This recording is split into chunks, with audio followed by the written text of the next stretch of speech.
Bashkimi Evropian është e vetmja alternativë, tha kryeparlamentari Afrim Gashi në debatin e përkushtuar agjendës reformuese.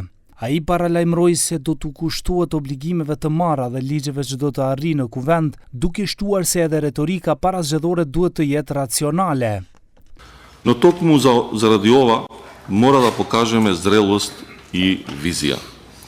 Евроинтеграциите treba da bidat temata što gi obedinува линиите на сите политички субјекти, бидејќи тоа е државен проект кој бара широк консензус и заедничка волја. Me Gashin u pajtua deputeti nga VMRO DPMN Antonio Miloshovski, i cili kohë më parë kritikoi ministrin e drejtësisë se vonohet me ligjet e agjendës.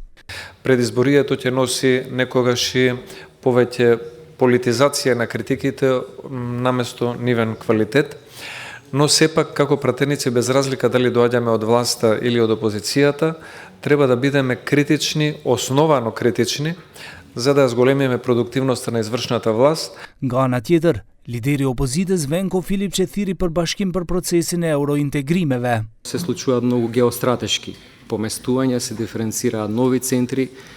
На МОК ние требаме да останеме силно приврзани со нашите стратешки партнери и Соединетите Американски држави, но и Европската Унија. Zëvendës ambasadori i BE-s Ben Nupnau kërkoi veprime nga qeveria dhe kuvendi për reforma dhe dialog mes të gjitha subjekteve politike. Growth Plan Reform Agenda is not a substitute for EU membership. It is a tool to prepare the country for membership. Në debat mori pjesë edhe Vladimir Drobnjak, ish negociues kryesor për antarësimin e Kroacisë. Sipas tij edhe në kushtet të pasigurisë Unioni mbetet i fuqishëm dhe relevant, ndërsa zgjerimi në 2030 është real dhe diçka që mund të arrihet.